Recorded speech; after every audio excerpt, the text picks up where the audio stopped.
Alright, so today we're going to do a printout on this Forever Subli-Flex 202. Before we get started, you need to, on your Mac, you can't go right here and push options and find it.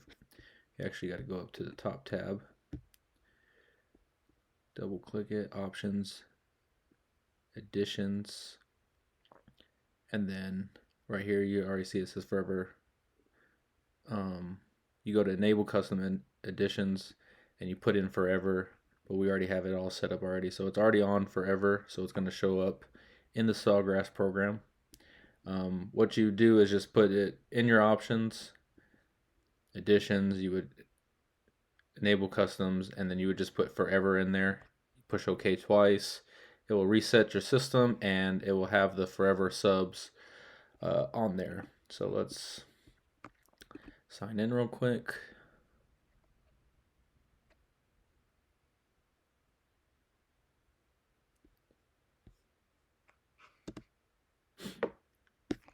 Go to Creative Studio.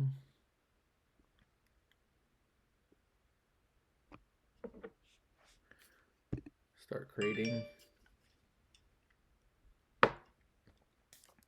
Alright, so we'll go to this design canvases. We'll go to number 5. And that's the size of our paper, the 8.5 by 11 portrait size. We'll go to galleries, my images, and I already have this image uploaded. So my wife wants this on a old sweater because we're just learning how to do this stuff. So we wanted to see how it would turn out. So this would be our first one. So let's go to print. Okay, everything's good. You got it on mirror, cotton, and our press is ready. So this one is the Subflex 202. So this is like a vinyl sublimation. So you sublimate onto the vinyl, and then you can either use your Cricut or whatever vinyl cutter you have to cut it, or you can do a full sublimation page, which what I'm gonna do right here. The only thing is when you do it on Sawgrass, this little white outline will show up on your image. So let's go to print. Alright, push OK. And now you just wait until the second screen comes up, make sure everything's right, and then we'll print it out.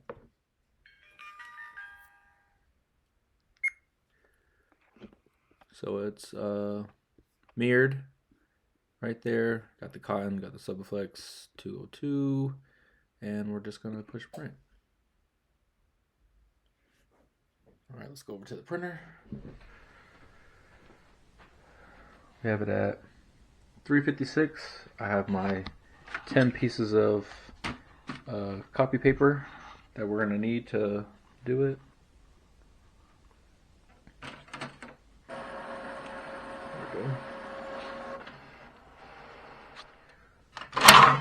So let's load our paper.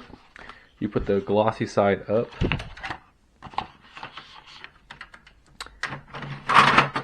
And we'll print it out. So our image is done. It's super wet, so you make sure, it's hard freaking recording this at the same time. Make sure that you don't touch any of the ink. I would advise even to wipe it down before you even put it in there, because last time I had some finger marks on there. But let's put it on the garment and see. Alright, first you're going to get your layout, and you're going to take your lint roller, and you're going to want to get all this damn lint off.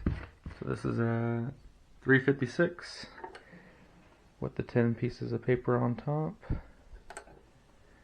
And all you're going to do is 15 seconds with this one.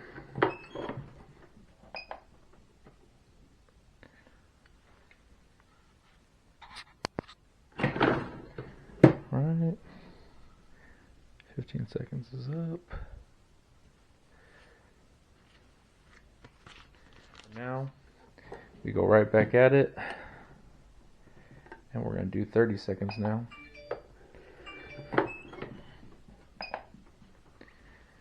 And this is a cool pill, so you're going to wait till it completely cools down to peel it off.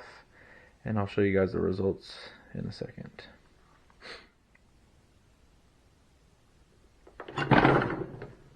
Alright, moment of truth.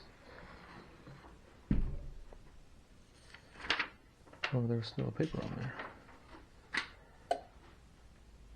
Boom. So that's how it turned out. And then once it cools down, we'll peel it off and we'll show you guys what it looks like. I'm going to do the Subflex. Now I'm doing the Sublight, no cut. Make sure it's mirrored. And let's print this one out. As that's going, this is just regular sublimation paper on a cotton sheet. It's kind of faded, but it kind of looks cool like that, like it looks vintage. Here's the Subflex. I'm gonna finally, it's cold enough. So there's a little like vinyl layer. Let me wait for this to stop going.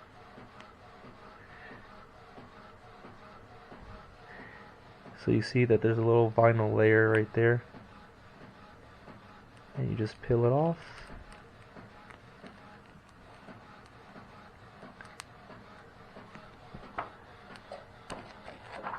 And voila. So that one's the glossy finish. I didn't do the matte finish. And then we'll see what this one looks like right now when it comes out. Now this one, the paint will be wet. So once you put it on your garment, that's it. So I already got it like pre-pressed. I made a line in the middle so I know where the middle is, and hopefully it turns out pretty good. So put the Sublight on here, and for this one we'll do it at that same temperature, 356, for 20 to 30 seconds.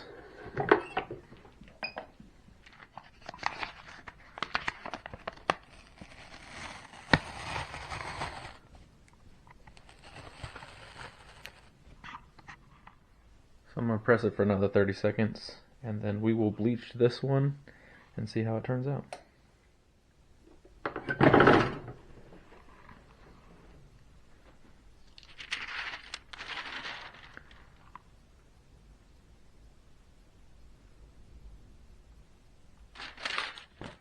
This is what the bleach one looks like a faded vintage tee. And we did this one before the bleach, so we're going to try it with the bleach first and then sublimate it and see if it turns out better. But it's still cool, and my wife still likes it.